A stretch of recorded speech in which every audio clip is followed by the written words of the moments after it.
All right, let's take a look at how we're going to be using these clocks. So I already told you how to turn that part off, the digital part off. Just make sure you've done that. It takes away any of the point of the lesson. And I'm going to be reviewing now what I'm expecting. So you can move the hands around just by clicking on them. I like it. I like it. It looks cool. And you can also move the hour hand around. As you can see how fast that makes things go. This will also tell how much time has passed. We're going to worry about this another time. Now, what we're going to be doing today is we're going to be looking at three different situations. Three.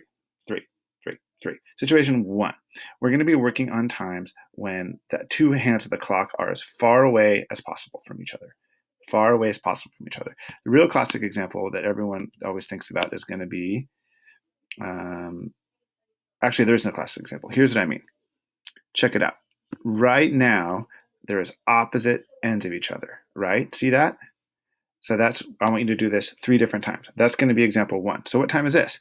I see it's between 12 and 1, and I see it's between 6 and 7, and it looks like let's count on from there, 30, so it's 30, that's 6 times 5, 30, 31, 32, 33. So it looks like right now, the time is 12:33. You would be playing after having eaten lunch if we weren't on lockdown right now. That's going to be example 1. The hands are super far away apart from each other. Again, you can do this lots of different ways. Check it out. Now I just found a different time. The hands are making a straight line as much as possible. That's example 1.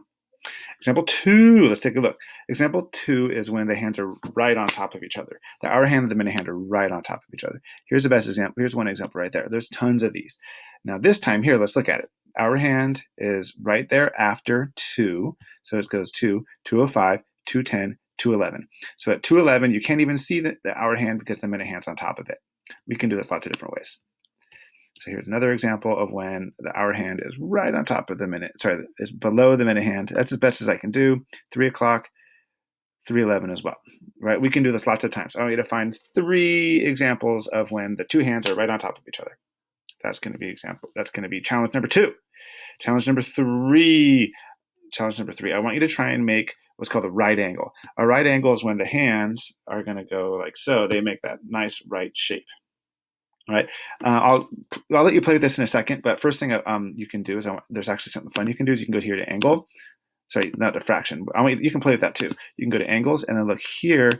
I can see I've made, look at that. See it right there?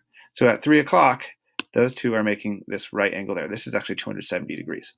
But then I'm going to keep playing. Let's take a look. Sorry, I want to be moving my minute hand. That looks like a 90-degree angle, but I can do it this way too. Check that out. All right, so right now they made a right angle there, which is a square angle, and let's see what time it is. So it's between 4 and 5. So now it's going to be 7 times 5, 35, 36, 37, 38. So right now the time when I made this right angle is going to be 4:38. This is what I'm going to be having you do.